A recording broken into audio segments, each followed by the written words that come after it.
ဒီနေ့မနက်ခင်းလေးမှာဖခင်ရဲ့ကောင်းမြတ်ခြင်းအကြောင်းလေးကိုဝေငါတက်တည်ခံခြင်းပါတယ်ဒီကနေ့ယုံကြည်သူအယောက်စတိုင်းရဲ့အတ္တအထင်မှာမိမိကိုမိမိလုံခြုံမှုရဲ့အတွက်ထာဝရဖခင်ကိုအားကိုးပြီးမှအသက်ရှင်ရှောင်လန်းရမှာဖြစ်ပါတယ်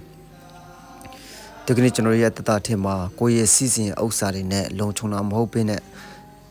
အသက်ရှင်တဲ့ဖခင်အပေါ်မှာယုံကြည်ပြီးမှလုံခြုံမှုကိုရတဲ့ယုံကြည်သူတွေဖြစ်ဖို့လိုအပ်ပါတယ်နောက်တစ်ခုကသူတို့ဘာတွေကိုရုပ်မာပြီးမှကိုလုံခြုံအောင်လုပ်တဲ့အတ္တတွေမဖြစ်ဖို့အတွက်ကိုစင်ကျင်တဲ့အရာတွေကိုတည်ထားဖို့လိုအပ်ပါတယ်တတိထားဖို့လို့ဒါကဖယားမကြိုက်ဘူးဖယားမနစ်သက်ဘူးဒီဟာရုပ်မာတဲ့အရာသူတို့ဘာတွေကိုရုပ်မာပြီးမှကိုတိုင်ကို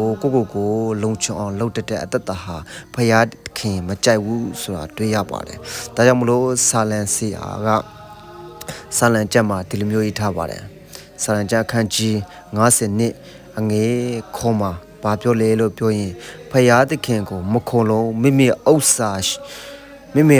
ကြွယ်ဝခြင်း၌ကိုးစား၍မိမိဒုစရိုက်၌ခိုင်ခံ့သောသူကိုကြည်ပါဟု၍သူ၌ရေကြလိမ့်မည်အဲ့လိုမျိုးပြောထားပါတယ်ဒီကနေ့ရုပ်စတဲ့အတ္တအထင်မှာဒီနောက်ကဘက်ကိုနားထောင်ခြင်းအပြင်မိမိစင်ခြင်းပြီးမှအတ္တပြုပြင်ဖို့လိုအပ်တယ်ဆိုတဲ့အရာဝေငှချင်ပါတယ်အရောက်စစ်တိုင်းဖျားရှင်ကောင်းချီးပေးပါစေဆုတောင်းရအောင်ဖျားရှင်ဒီခေတ်ကာလဒီမှာအရန်ကိုဆိုးဝန်းတဲ့အရာတွေဆိုးညစ်တဲ့အရာတွေပိုမှများပါတယ်မလုံခြုံတော့ဘူး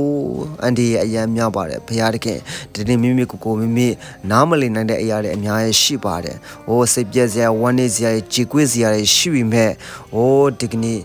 ကိုရောကိုပဲအားကိုပြီးမှကိုရောကိုပဲမူးလျော်တက်တဲ့အတ္တတွေဖြစ်ဖို့အတွက်ဆုတောင်းပေးပါတယ်ဘုရားတခင်ဒါကလေးယုံကြည်သူရဲ့အတ္တထင်မှာဖယားအပေါ်မှာယုံကြည်ပြီးမှဖယားအပေါ်မှာကိုးစားတဲ့အတ္တတွေဖယားစီမှာပဲလုံခြုံတယ်ကိုယ့်ရဲ့စီစဉ်ဥစ္စာတွေထင်မှာမလုံခြုံတော့ဘူးကိုယ့်ရဲ့စီစဉ်ဥစ္စာတွေဟာပျက်စီးနိုင်တယ်ကောက်ရုံမျက်ချောက်ဖြစ်ပါတယ်ဘုရားသခင်လောကမှာရှိတဲ့အရာအလုံးဟာကောက်ရုံမျက်ချောက်ဖြစ်ပါတယ်ဘသူကခိုးမှလဲဘသူကဖျက်ဆီးမှလဲဆိုတော့ကျွန်တော်တို့မသိနိုင်ပါဘူးတို့မဲ့လေကျွန်တော်တို့ထာဝရအရာကိုမျှော်လင့်ပြီးမှဖယားအပေါ်မှာမိ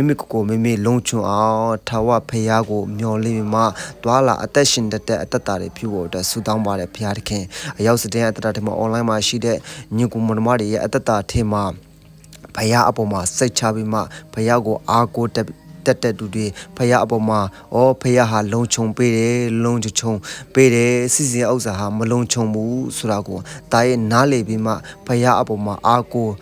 ပြီးအသက်ရှင်တဲ့အတ္တတွေဖြစ်ဖို့အတွက်ဆုတောင်းပါတယ်ဘုရားသခင်ကိုရောကိုယေရှုတင်တယ်လို့ဝန်ခံလျက်ယေရှုခရစ်နာမနဲ့ဆုတောင်းဆက်ကအနံပါဘုရားသခင်အာမင်အားလုံးဘုရားရှင်သား၏ဖွင့်ပြခြင်းခံစားရပါစေ